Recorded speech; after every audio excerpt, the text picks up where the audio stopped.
Tov, Tzaoraim, Tovim, bon après-midi pour nous tous, Bezrat Hashem, on fait un shiur intermédiaire jusqu'à ce soir à 8h30, 20h30, heure d'Israël. Vous aurez une question-réponse à votre disposition avec l'aide d'Hachem. On est toujours le lundi 30 du mois de mars qu'on va quitter, et on est le 5 du mois de Nissan, le Chaim Tovim ou le Shalom. Et, juste un tout petit instant.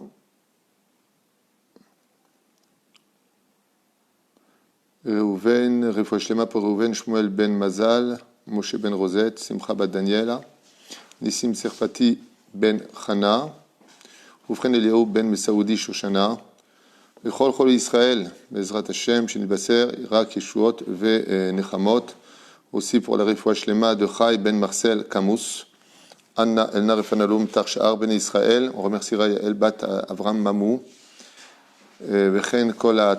tous ceux qui peuvent nous aider par le biais de PayPal, virement bancaire ou autre.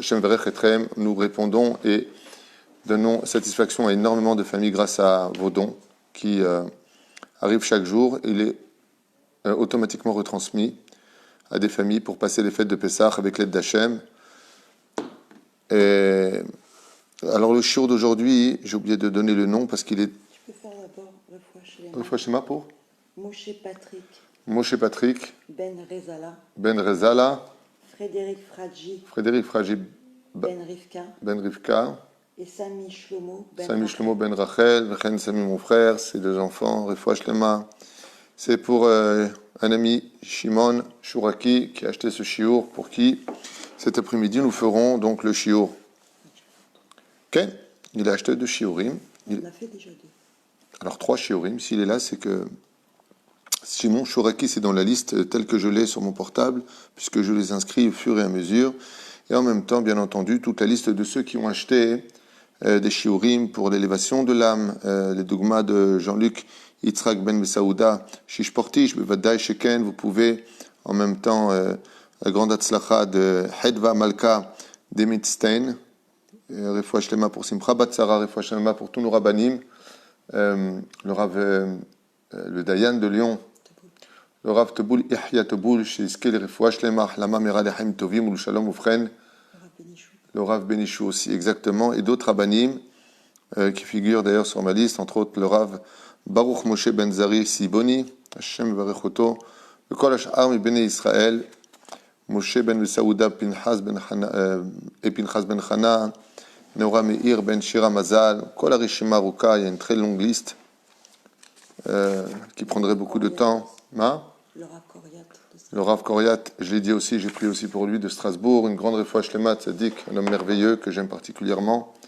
Kol Echad Ve'achad Bnei Israël, Bezrat Hashem, les Juifs du monde entier, où que vous soyez, refoua shlema. On est toujours avec le Baal Pele Yoetz, avec le Rav, à la fin du livre de Pele Yoetz, Arag Gaon Amuflag Tzvi Hirsch.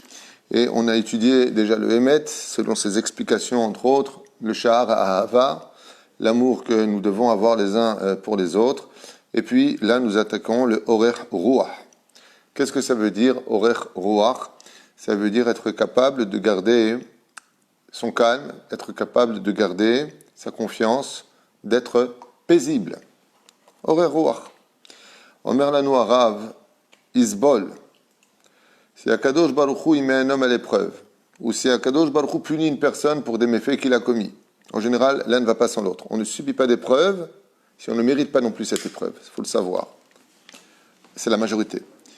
Isbol kol davar besablanut. La première règle de la vie, qui englobe toutes les autres règles, c'est que quand on est frappé de quelque chose qui est pour nous biltin nisbal, c'est-à-dire insupportable, c'est qu'automatiquement on avance vers quelque chose de très grand.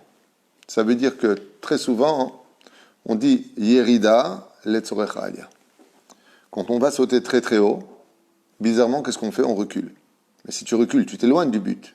On a l'impression que quand on descend en bas, on a l'impression que quand tout s'effondre, eh bien, c'est la fin de toute chose.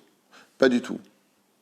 Mais par contre, ce qu'on sait, et ce qu'on peut observer dans la vie, c'est que quand on voit un chantier qui est en train de détruire à la dynamite un immeuble, c'est que les ingénieurs de cet immeuble ont estimé que de le retaper, de le reformater, de le reprendre en main est impossible. Pourquoi? Parce que la racine est mauvaise, c'est-à-dire les fondations ne sont pas bonnes. Donc qu'est-ce qu'on fait? Pour pouvoir faire tomber tout l'immeuble, on va détruire les paramètres du fonctionnement de tout cet immeuble au niveau de ses fondations, et d'un coup, tout tombe. En une seule seconde, tout s'effondre. Et quand tout s'effondre, on a l'habitude, nous, de dire, c'est la fin du monde. Dans la Torah, pour nous les Juifs, quand on voit une chose se terminer, s'effondrer, c'est pour laisser place à la construction d'autre chose. Comme l'a dit Rabbi Akiva à ses compagnons, quand il a vu le Beth Amikdash détruit un choual qui sortait du Kodesh à Kodashim, du Saint des Saints, ils se sont mis à pleurer. Et Rabbi Akiva s'est mis à rire, se basant sur le prophète, qui dit que justement, il ne pourra pas, en d'autres termes, je fais ça en 2 mots, il ne peut pas y avoir de 3e temple si le 2e n'est pas détruit. Parce qu'on ne peut pas construire un temple sur un temple. Donc la construction d'une chose ne peut avoir lieu que sur le dos d'une destruction au préalable. Mais la reine, quand une personne se retrouve dans une configuration négative, à ses yeux en tout cas, Barourlo, il est évident pour lui que quelque chose de gadol yitse mizet. Tamid yotzer or mipene hosher vechosher mipene or. Toujours sort de l'obscurité la lumière, mais pour pouvoir voir la lumière, il faut le contraste de l'obscurité. Ça me fait rire, quelqu'un m'a dit tout à l'heure au téléphone qu'il était confiné 14 jours à la maison parce qu'il avait été en contact avec quelqu'un qui avait le virus, et il est sorti aujourd'hui. Il est sorti ce matin, il m'a appelé de dehors, il m'a dit « Waouh, je suis Makara ». Il m'a dit « C'est fou ». Je dis « Ma ». Il m'a dit « Je suis dehors ». Je dis « Azma, c'est facile d'être dehors ». Il m'a dit « On ne se rend pas compte, on est toute la journée dehors, on prend ça comme un acquis ». Et il a fallu que je reste 14 jours dans ma chambre en train d'être confiné pour ne pas contaminer les autres, pour me rendre compte combien c'est une richesse incommensurable que d'être libre, de pouvoir être dans la même pièce que les autres et même de pouvoir sortir pour aller faire des courses. C'est d'avoir nifla, mais pour s'en rendre compte, il a fallu qu'il rentre 14 jours dans sa chambre. C'est ce qu'il dit le rap. Isbol kol davar b'savlanut gedola. Et donc, pour exercer toute sa émouna, il aura besoin de savlanut. Savlanut en hébreu, ça veut dire patience. Il faut beaucoup de patience. La patience s'acquiert par plusieurs caractéristiques. La première, c'est l'humilité. Quelqu'un de humble en général, Misha Anav, ne souffre jamais. Pourquoi? Parce que le humble, il estime qu'il n'est rien, qu'il ne mérite rien, que rien lui est dû. Et quand il aime, qu'est-ce qu'il dit? Baruch Hashem, au moins on a une maison, on a où être. Ça, c'est quelqu'un de humble. Et bien, il y a d'autres caractéristiques. La personne qui Bezrat Hashem, c'est deuxième donc, explication, celui qui est confiné quelque part et qui sait, comme mon ami David qui est à l'hôpital, à Beersheva, il m'a dit, ouais, je suis confiné ici, et puis il me filme comme ça un peu la vidéo, là où ils sont confinés pour ceux qui ont le virus, et c'est vraiment comme une prison, ça veut dire, tu peux pas sortir, il m'a ouvert la porte, elle est fermée, pour à manger, ils ont des casiers spéciaux, on leur donne, quand les infirmières s'en vont, alors ils peuvent les ouvrir et les prendre, il y a le parloir avec des gants que tu mets à l'intérieur et une vitre, un truc de fou ce qu'ils ont organisé. Je parle de l'hôpital Soroka de Beersheva, là où il m'a envoyé sa vidéo, là où on parlait ensemble, et je lui ai dit, il m'a dit, mais j'en peux plus, je dois rester 14 jours et plus encore, j'espère sortir avant Pessah. Je lui ai dit, je peux te poser une question, je te vois avec tes potes et ta kippa, je peux te poser une question? Il me dit oui. Je lui ai dit, pourquoi Dieu t'a mis là-bas? Est-ce que tu t'es posé une seule fois la question? Il m'a dit, je sais pas, c'est trop dur, c'est très dur, Tzodek, mais c'est pas la question que je pose, je n'ai pas demandé si c'était simple, la vie n'est pas simple pour personne. Haché est là, est-ce que tu t'es posé la question, pourquoi Pourquoi Dieu t'a mis là-bas? Il m'a dit non, je ne sais pas. Je lui ai dit, pose-toi les bonnes questions. Et toi qui étudies la Torah, est-ce que tu as pris ton sac de tefillin avec toi? Il m'a dit oui, Baruch Hashem. Avant de partir dans l'ambulance, j'ai eu le réflexe de prendre mon sac de tefillin. Le lendemain, Rabotai, il m'envoie une photo. Je montrais d'ailleurs à ma femme. Il m'envoie une photo d'une personne de 73 ans, à côté de lui à l'hôpital, qui n'avait pas mis ses tefillin depuis l'âge de sa bar mitzvah. Et il me montre comment il lui met les tefillin. Il m'envoie le lendemain. Je lui dis, ouh, Zéakoach. Ça veut dire que quand on est quelque part, quand on est dans un endroit que pour nous c'est insupportable, quand on change de lieu, quand on change de maison, quand on change de travail, quand on change même contre notre volonté de situation, la deuxième caractéristique, à part l'humilité, c'est de transformer l'endroit qui nous paraît le plus gainamique, le plus enfer, comme l'endroit le plus paradisiaque. C'est-à-dire que Kadosh Baruch Hu, il attend de toi que là où tu es, dans la situation où tu es, tu fasses quelque chose qui rende ce lieu meilleur. Alors, puisque, par exemple, on est à la maison, on est tous ensemble, alors venez, on fait quelque chose de constructif. Venez, on profite de faire ce qu'on n'aurait jamais pu faire s'il y avait tout le temps ce métro boulot dodo qui nous prenait nos vies. C'est-à-dire, ça veut dire donner une autre dimension, une autre facette, un autre goût à la situation. Okay? Dire que, voilà, c'est que je trouve qu'on est là, Baruch Hashem, il y a des gens qui m'ont écrit aussi, qui m'ont dit qu'ils ont appris à connaître leurs enfants. J'ai quoi, avant tu les connaissais pas? Il m'a dit non, pas comme ça. Il y en a un qui m'a dit, j'ai découvert que j'ai un garçon qui est très intelligent, j'ai fait un jeu de maths avec lui. Et l'autre, je ne sais pas ce qu'il m'a raconté, il a joué à un jeu, je ne sais pas lequel, il m'a écrit comme ça avec sa femme et ses enfants, il s'est rendu compte que son fils avait une connaissance générale extraordinaire. C'est-à-dire que là où je te mets, il dit Hachem, sois le meilleur. Ou plutôt, rends cet endroit le meilleur. Donc là où tu es, fais quelque chose de bien. C'est Pérouche Adavar et encore beaucoup d'autres caractéristiques de comment passer une situation agréable quand rien ne l'est, quand tout est difficile, quand au niveau financier c'est très difficile, quand on entend des gens malades et qui tombent même jusqu'à la mort, et d'entendre des choses aussi incroyables de ce qui se passe en Galoute par rapport à tout ça, eh bien, malgré tout, c'est à nous de dessiner, de mettre en pratique cette image que j'adore donner. Il y a quelqu'un qui a écrit, c'est Shalom Yaïch. J'ai bu le café avec ma femme ce matin, elle est sympa. Tu as bu le café, Shalom Yaïch de Nice, je crois. Oui, de Nice. Shalom Rachat Tzaddik. Alors, tu as bu le café avec ta femme et tu as trouvé ça sympathique. Il a fait, mais au départ, c'est marrant que tu dises ça parce que. Oui, j'ai compris, il a trouvé elle sympathique. Je me rappelle l'histoire de cet homme qui invite sa femme au restaurant après plus de 15 ans de mariage. Et comme ça, on leur sert les premiers plats. Et puis, il commence à parler. Il dit vraiment, tu es tellement belle avec ta robe. Et puis, ta couleur est tellement magnifique. Tu sais que je t'ai toujours aimé. Si j'avais su, je t'aurais goûté avant. Et sa femme lui dit, mais qu'est-ce qui t'arrive? Tu m'as jamais parlé aussi gentiment. Il lui dit, toi, tu te tais. Je parle à mon verre de vin. Kachayama assez. Tov. Il y a une très très belle image extraordinaire que j'ai l'habitude de raconter par rapport à la dimension d'une situation dans laquelle on n'a pas de shlita, où on n'en peut plus. Une très belle métaphore comme ça. On raconte l'histoire d'un roi qui avait 3 défauts physiques. Il avait un œil fermé, il était borgne. Et il avait eu malheureusement la polio au niveau du bras, ce qui fait qu'il avait un bras qui était totalement replié sur lui-même. Et sa jambe gauche, elle a subi un accident quand il était jeune. Et ils ont dû lui couper la jambe. Et en guise de jambe, ils lui ont fait une jambe courte, en d'autres termes. Ils lui ont cassé l'os, ils ont coupé l'os, et puis ils lui ont fait une jambe plus courte que l'autre. Et ce roi, qui était très aimé et en même temps très, très, très, très craint, avait ses ministres qui cessaient de lui dire combien il l'aimait, combien ils étaient fidèles, combien et combien. Alors il leur a dit, si vraiment vous dites que vous me connaissez, dites-moi ce qui me manque le plus. Il n'y en a pas un qui a su répondre, alors il est passé à une deuxième épreuve. Il leur a dit, voilà, je vais vous donner chacun une toile et vous allez me peindre. Le premier, quand il a fini de peindre le roi, il a retourné sa toile, le roi il a regardé et il s'est vu parfaitement. Il était aussi laid physiquement que sur la peinture. Quand il a regardé le ministre, il lui a dit, quoi, c'est comme ça que tu me vois? Il a dit, moi, je vois la réalité des choses. Il lui a dit, toi, ne dis plus jamais que tu es un ami, ne dis plus jamais que tu m'aimes. Parce que si c'est comme ça que tu me vois, c'est que la vérité et ton objectivité restent dans la médiocrité de ce que je suis. Tu n'es pas un ami, parce qu'un ami est là pour relever l'autre. Le deuxième ministre, quand il a entendu ça, il a fait un roi, mazémézienne, yeux en amande, les 2 bien ouverts, les bras musclés, les 2 jambes par terre.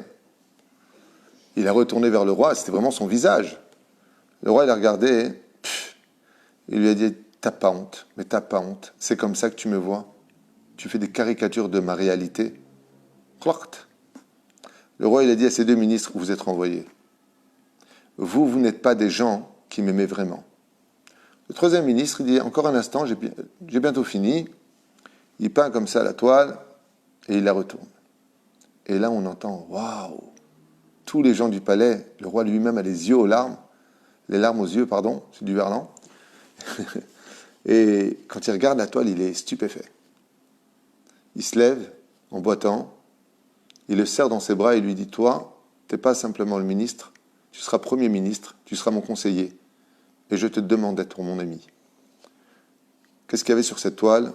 Vous le saurez au prochain épisode. Non, je vais vous le dire tout de suite. Sur cette toile-là, il y avait le roi, tel qu'il est. Mais il était en train de chasser sur son cheval, avec un arc et des flèches, en train de fixer une biche. Et donc, tous les défauts du roi, son pied qui était court sur la selle, était parfaitement placé, comme n'importe quelle personne qui aurait des jambes normales. Son bras qui était handicapé et replié en arrière, tenait exactement dans la bonne mesure l'arc pour pouvoir fixer et viser. Et son œil qui était fermé, qui était borne, servait justement à l'autre œil de pouvoir être ouvert pour fixer sa cible et la viser exactement là où il fallait. En d'autres termes, il a fait un dessin où tous les défauts étaient devenus des qualités. C'est un petit peu la vision que nos Chachamim me disent quand il a mis Yosef Hatzadik en prison pendant 12 ans, quand il a mis le Admour Hazaken en prison, quand Baruch Hashem, il y a plein d'histoires à raconter, je ne vais pas m'élargir, mais il y a plein d'histoires comme ça où des choses terribles sont arrivées. En réalité, ces choses qui étaient terribles, qui sont arrivées, ont abouti à de très très très belles situations. Mais la reine, il explique le Rav, Isbol kol davar besavlon gedola veyeda sheakol beemet letova. Ça veut dire que de cette difficulté que tu es en train de vivre, sortira quelque chose qui en valait amplement la peine. Alors pourquoi tu t'es énervé? Tu risques de regretter. Velo iva alenu. Velo ifhedenu mishum davar baolam. Et il dit quelque chose que le Ramchal a déjà enseigné. Il dit, quand on est dans la difficulté d'être confiné, les enfants n'en peuvent plus, la situation est très dure, il n'y a pas d'oseille, qu'est-ce qu'on va devenir, qu'est-ce qu'on va faire? Il dit, c'est l'examen où Akadosh Baruch Hu vérifie les cœurs de chaque juif. Est-ce que vous avez peur ou pas? Et alors, il dit, Chaz v'shalom, chez les olam lo yefahed mishum davar ba'olam elam ito itbarach. Le Rabbi nous dit, n'aie peur de rien du tout. Il dit pourquoi? Il dit parce que la seule chose sur laquelle tu dois avoir peur, dit Hachem, c'est de l'Éternel, ton Dieu, moi. Si tu as peur parce que tu as des problèmes d'argent, problèmes de santé, alzata mefached, de mourir, on va tous mourir. Tôt ou tard, tout le monde mourra. À des âges différents, de maladies, d'accidents, de vieillesse, d'Aïnara, de ce que tu veux. Mais tout le monde mourra. Il dit, l'omizé tefached. C'est pas de ça je veux que tu aies peur. Je veux, il dit à Kadosh Baruch Hu, que si je dois distinguer de la peur chez toi, elle vient de ton estime sur moi, de comment tu m'as servi, de que tu ne fais pas faire d'avérote, des choses comme ça. Mais de dire, mais mince, comment on va faire? Il dit, ici, c'est une preuve que tu ne crois plus en Dieu. Que je crois, il y a Zovotra, Dieu va te laisser tomber, Chaz v'shalom. C'est lui qui t'a mis dans cette situation. Donc c'est lui qui t'en sortira. Au mishmu ra'a lo yera. Et c'est pour cela que de toute mauvaise nouvelle, bien sûr qu'on doit avoir de la compassion, bien sûr qu'on doit avoir de la peine, bien sûr qu'on doit aider, bien sûr qu'on doit répondre. Mais chaz v'shalom, que rien ne nous ébranle. Notre émouna klal. Et il dit ici, kikan anisayon. Parce que toutes les mauvaises épreuves, hormis le fait qu'elles te nettoient, vont vérifier réellement si tu es un vrai Baal Emouna. L'examen, il est sur un autre ring. Est-ce que tu as vraiment confiance en Dieu ou pas? Et c'est pour cela qu'un homme, il a le droit de se retourner vers Hachem en disant, Ribono Shalolam, il faut que tu m'aides. Ribono Shalolam, on doit aller faire ceci. Ribono Shalolam, on a besoin de cela. Tu parles avec Hachem. Izbol al bonot velo yakpid. Al shum davar baolam. Il dit jusqu'à ce qu'on en vienne même à l'humilier en public, à le descendre. Quoi que l'on fasse de lui, non seulement il n'en voudra jamais à personne, Loin kon mison av, et n'en viendra même pas à chercher à se venger des gens qui le détestent, qui soient au-dessus de cela, transparents à cela. Et pour y arriver, qu'est-ce qu'on fait? Un secret très très connu de la psychologie, on ne prend rien à cœur, on prend tout avec la tête. On est au-dessus du problème, pas par gava, Pas en disant, de toute façon, vous êtes qui pour que vous me fassiez quoi que ce soit. On essaie d'être plus classe. On ne descend pas au niveau des autres. Philou Bomar Shava, il dit, mais attention, pas tu as réagi comme ça au niveau de la pensée, t'es différent. Philou Bomar Shava, lo yirtzeli nekem esonav. Même à l'intérieur de toi, ne commence pas à le maudire, ne commence pas à lui souhaiter du mal ou à faire du mal. Vebo mimidot kono. Car tout le but de cette obscurité, c'est que tu ressembles à Kadosh Baruch Hu qui, depuis la création du monde et la création du peuple d'Israël, n'a pas encore lui-même obtenu satisfaction de tous les commandements qu'il a ordonnés à son peuple. Il dit tout ça pour que tu ressembles à Dieu. Parce que si toi-même tu arrives à te travailler, comme Dieu, par exemple, imaginez maintenant un couple à la maison, les enfants qui hurlent, la situation se dégrade, c'est une catastrophe, qu'est-ce qu'on vient de venir, et nanana. Ok ? Ok. Non seulement les parents ne se disputent pas, non seulement attention, ils ne commettent pas l'erreur de maudire leurs enfants, j'en peux plus, je te supporte plus, faites attention à ces mots-là, ne jamais les prononcer à la maison. Faites attention à cela. Il y a un enfant de 8 ans et un enfant de 16 ans et un enfant de 20 ans qui sont morts. Faites attention de ne pas ouvrir la bouche du mauvais côté. Mais la reine, il dit, tu ressembles, les midat kono. Midat kono, ça veut dire, tu ressembles enfin à celui qui t'a créé. Et alors, quel avantage tu as? Aux chachamim qui disent, tu veux savoir quel avantage? C'est que Dieu, s'il voit un humain, avec toutes ses faiblesses, ses qualités et ses défauts, qui est capable de surmonter, qui est capable de pardonner, qui est capable de faire le bien, il dit, lui-même, il est obligé d'arrêter.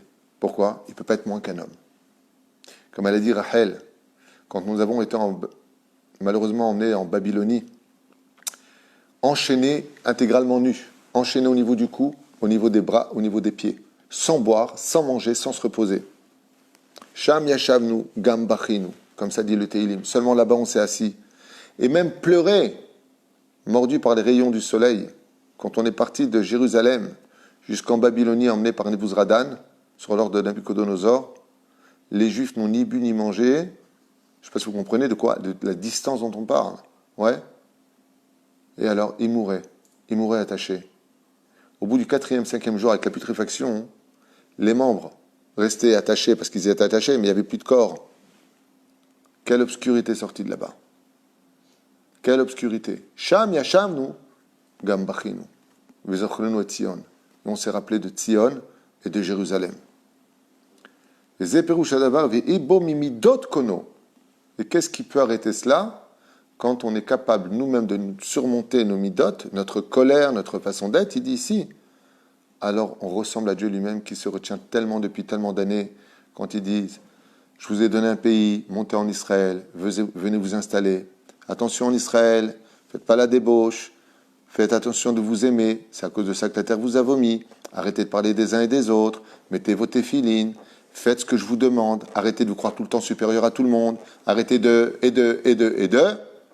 et qu'est-ce qui fait que je vous malgré tout ça?